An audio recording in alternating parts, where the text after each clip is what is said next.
Jack and Jill branded showroom, जहां उपलब्ध है 0 से 15 वर्ष तक के बच्चों के party wear, casual wear, new born, accessories, cosmetics समेत ब्रांडेड कपड़े।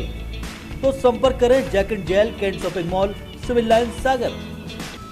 जिले की मुख्य गल्ला मंडी में अपनी उपज की डाक नीलामी कराने पहुंचे किसानों को इन दिनों खासी परेशानियों का सामना करना पड़ रहा है, जहां व्यापारियों द्वारा टोकन सिस्टम से डाक नहीं कर मनमाने ढंग से अपनी मनमर्जी चलाने से घंटों किसानों को उसकी उपज की बोली के लिए इंतजार भी करना पड़ रहा है, जो इसके लिए मुसीबत के साथ घाटे का सौदा भी साबित हो रहा है। नई व्यवस्था की मार से परेशान किसान पहले की तरह डाक की नीलामी व्यवस्था बनाए जाने की आवाज उठा रहे हैं। इस मामले को लेकर किसानों को होने वाली परेशानी की जानकारी के बाद जब मंडी की व्यवस्था का जायजा लिया तो जो नज़ारा सामने आया वह किसानों की परेशानी को साफ जाहिर करता दिखाई दिया, जहां किसान की उपज से भरे ट्रैक्टर ट्राली की लंबी लंबी कतारें मौके पर बोली के इंतजार में दिखाई दी और व्यापारी एक स्थान पर खड़े होकर उसका सौदा करते हुए देखे गए। यहाँ एक तस्वीर ऐसी भी दिखी जिसमें जिस खून पसीने से अन्नदाता किसान की उपज पैदा कर उसे बेचने पहुंचा, उसे जिस अंदाज में ट्रैक्टर ट्राली से उसकी गुणवत्ता के नाम पर जांच परख करने व्यापारी जमीन पर गिरा रहे थे, उस पर भी सवाल खड़ा किया, तो वहीं कुछ मजदूर जमीन पर बिखरी उपज को झाड़ू से एकत्रित कर बोरी में भरते हुए भी मिले।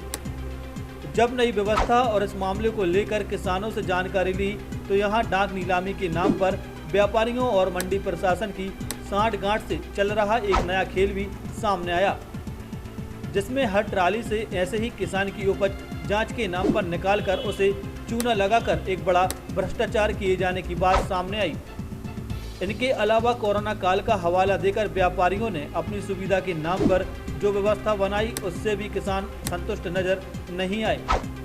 उनके मुताबिक टोकन मिलने के बाद भी घंटों उपज की बोली लगाने तक उन्हें वाहन को चालू रखकर अपनी बारी का इंतजार करना पड़ता है, जिसमें कई लीटर डीजल खर्च भी हो रहा है, जिसका अतिरिक्त भार किसानों पर पड़ रहा है।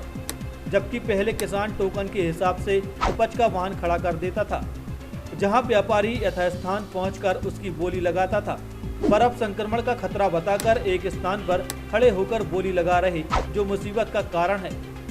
इस व्यवस्था में मनमानी भी दिख रही है और जो पहले टोकन लेकर आया उसे घंटों इंतजार करना पड़ रहा, जबकि रसूखदार के बाद में पहुंचने पर भी उनकी पहली बोली लग रही।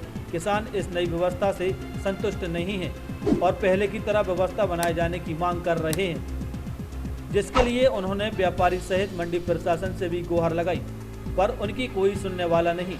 ऐसे में किसानों में आक्रोश पनप रहा है और वह इस मनमानी का विरोध भी दर्ज करा रहे हैं। डाक में जो पर्ची मिलती है वहाँ पे हमें 10 नंबर मिला। हम रात को 12 बजे आए, हमें 10 नंबर मिला, हमने लगा लिया। उसके बाद जो नंबर से आते हैं 15-20 नंबर मिलता है, वो आगे लग जाते हैं। आने कोई कहीं भी लग सकता है अपनी दबंगियाई में। अपने ट्रैक्टर व्यापारी आते हैं, अपने ट्रैक्टर के आगे लगा लेते, लड़ने के लिए तैयार रहती है। भाई नंबर जैसी पहले डाक होती थी वैसी व्यवस्था बन जाए, व्यापारी ट्रैक्टर पे जाएँ डाक करने। वहाँ पहुँच रहा है तो पहुँचने में ये दिक्कत होती है कि पूरा एक सूपा, हमारा एक बोरा भी माल यदि है तो उसके लिए भी एक सूपा माल निकालते हैं वो, और डाक करके वो आप देख रहे हैं, आपने देखा होगा वहाँ पे कि कुंटलों से माल डला है, कुंटलों से हमने पूरे लातों में हो रहा है अन्न हम लोगों का, और उसका कोई वो नहीं है, पूरा वेस्टेज जा रहा है, वो सब हरामखोरी में जा रहा है। इस मामले को लेकर जब मंडी प्रशासन से जानकारी लेने का प्रयास किया गया तो जिम्मेदार अधिकारी मौके से नदारद मिले, तो वहीं व्यापारी भी कैमरे के सामने बोलने से बचता नजर आया। बहरहाल अन्नदाता किसान की सहूलियत के लिए मंडी में भले ही सरकार और प्रशासन बेहतर इंतजाम करने का दम भर रहे हों, पर उसकी मुनासिब व्यवस्था मैदानी स्तर पर नहीं दिख रही है और बेहतर दाम भी नहीं मिल रहे हैं, जिसके कारण किसान अब खेती-बाड़ी को घाटे का सौदा भी मान रहे हैं। इसके अलावा आजीविका भी चलती रहे, इसके लिए अन्य विकल्प भी तलाश रहे हैं। तराहीमाम मीडिया के लिए विकास यादव की report. Jack and Jill branded showroom, जहां उपलब्ध है 0 से 15 वर्ष तक के बच्चों के party wear, casual wear, new born, accessories, cosmetics समेत ब्रांडेड कपड़े। तो संपर्क करें Jack and Jill, cantt shopping mall, civil line, Sagar.